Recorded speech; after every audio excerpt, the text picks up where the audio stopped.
I really want to unpack this whole idea of not giving any fucks. And let's look at what Chrissy Teigen actually said, because I have it right here. It always amazed me that I was the give no fucks girl. I'm like, you guys have no idea how many fucks I give. You guys have no idea how many fucks I give. Give is the word. Because when you actually are worried or try to manage what somebody else thinks, you give someone else power.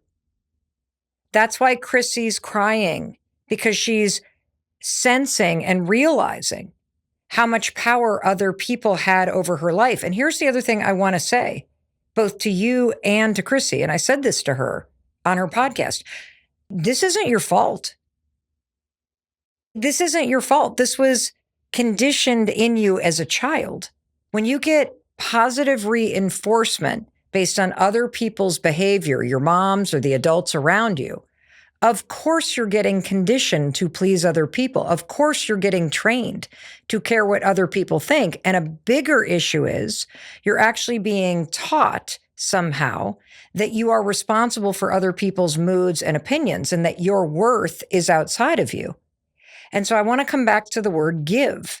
When you give fucks or you give a shit or you give power to what somebody else thinks, you are always going to feel stressed out, anxious, and unworthy because you're never going to be in control of what somebody else thinks. And you're always going to be up in your head worried about it. And that's why the let them theory is going to change your life. Because when you say, let them think something negative, let them be disappointed, let them be upset that I'm not meeting their expectations, let them say that I'm rude, let them believe that I should be acting a different way. Let them unfollow me. Let them think what they're going to think. And then a really funny thing happens. And this is something that I've noticed in my own life.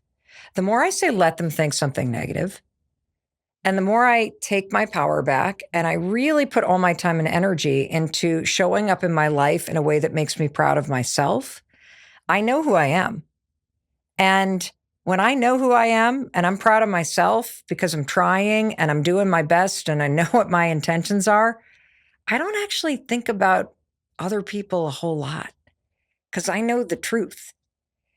And that's what's available to you. And I want to go back to two things that Chrissy said that really struck me in the moment. At the very beginning, she said, one of the worst parts about it is me feeling crazy or feeling that nobody else will understand this feeling. Why am I like this? Why do I do this? Like, why am I so mean to myself? Why am I such a people pleaser? Why do I constantly worry about what other people are thinking? Why? And the truth is, we're all like this. And it's a fundamental part of the human wiring.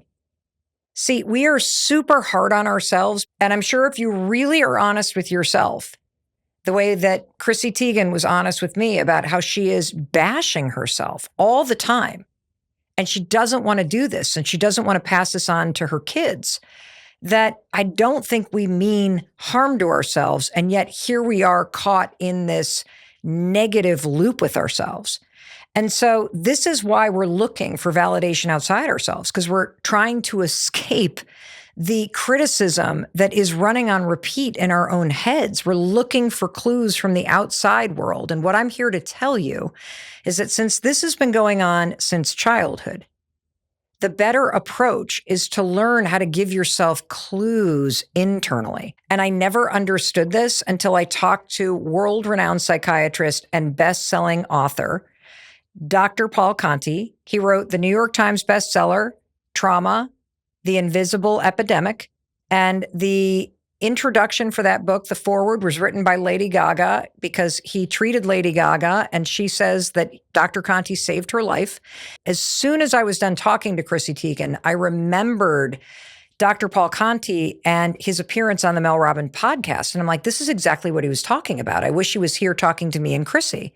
Well, through the magic of podcasting, I can bring him into this conversation because he explained why we are all so negative, why we are all criticizing ourselves, why we all feel like we're not good enough, and also why we give so much weight to other people's opinions, why we're constantly looking around at our bosses and our parents and our significant others and our friends for validation that we're a good person. And the way that he explains it, it's going to help you understand that other people's thoughts and other people's behavior does not determine your worth, even though this is how you've been operating since childhood. It's because this missing thing called attribution. This is so important that I really want you to hear Dr. Paul Conti explain this to you. Children are trying to understand, right? Especially at the stage of life where there's so many connections forming and the child is growing and learning about the world around them, that the child is trying to understand, but without the benefit of abstract thought and of life experience. But in children, they're trying to make sense of things without those capabilities. So then the idea is it must be me, because there's not the thought, oh, people can have issues of their own that can impact how they're responding. So in one sense, they're responding to me, but they're not really responding to me. They're responding to what's inside of their head. So if I say, Mom or Dad, can I have something to drink? And the person says, just go in the other room, or just yells at me, that's I didn't really do anything wrong. That person, my mom or my dad, was in a bad place, right? They can't do that. So the attribution is to self, which is why the lessons that we learn in childhood can be so difficult into the future, because we don't have the capacity for the abstract thought. We don't have the life experience, so we attribute the negative things around us to ourselves. And this is where there was an English physician named Winnicott who wrote about the idea of raising children is so that the child can feel good enough.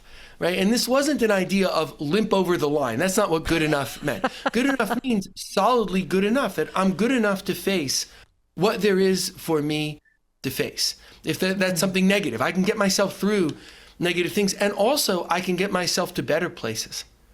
Right? I can find better for myself. If I get knocked down, I can get back up again. Right? These are the lessons that we want, and if we can get through childhood, and we can, if we didn't get through childhood, so feeling good enough, and there's aspects of not good enough we carry along in all of us, then we can go back and look at that, and we can change that later in life. And at the deepest level, that's what you and I are talking about today. If anything that Chrissy Teigen and I shared with you in those moments in her podcast resonated with you, or if somebody in your life struggles with people pleasing, or if you're constantly on this negative loop and you really are navigating your life based on people's moods or their opinions, or worrying about them, or acting in a way, twisting yourself in knots so that people think that you're the good daughter or the good wife or the good mom or the good dad, there's a different way that you can live. That good enough means that you know that within yourself, you have the ability through your thoughts and your actions to face anything. That you know, based on your thoughts and actions, that you're a good person.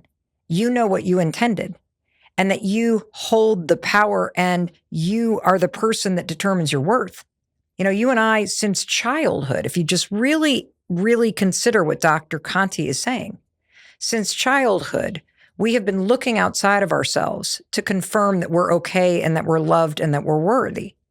And the opportunity of this conversation is for you to take that power back and know inside yourself, based on how you act, how you treat yourself, what you think about, what you do, what you don't do, that you are a good person, because you know who you are at your core. And nothing has helped me do that more than learning to say, let them.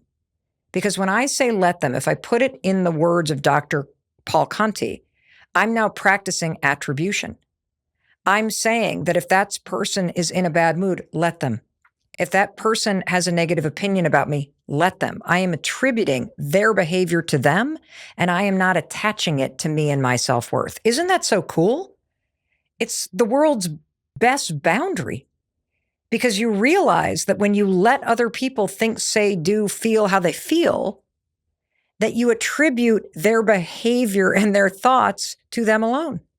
And then you say the second part, let me, and you take all the power back and attribute your power to your thoughts, your feelings, and what you do or don't do. And that is how you will know deep in your core that you are good enough. That's how you're going to start to change the way that you talk yourself, the let me part. Let me remind myself of who I am and that I'm a good person and I know what I intended. And that's how you stop this habit that so many of us have of constantly bending ourselves in knots or exhausting ourselves to try to please other people. Enough. You do not need to live that way. Every single human being struggles with this. We find ourselves in these situations in life where you're like, oh my gosh, why am I so concerned about what other people think about me? That's going to stop today.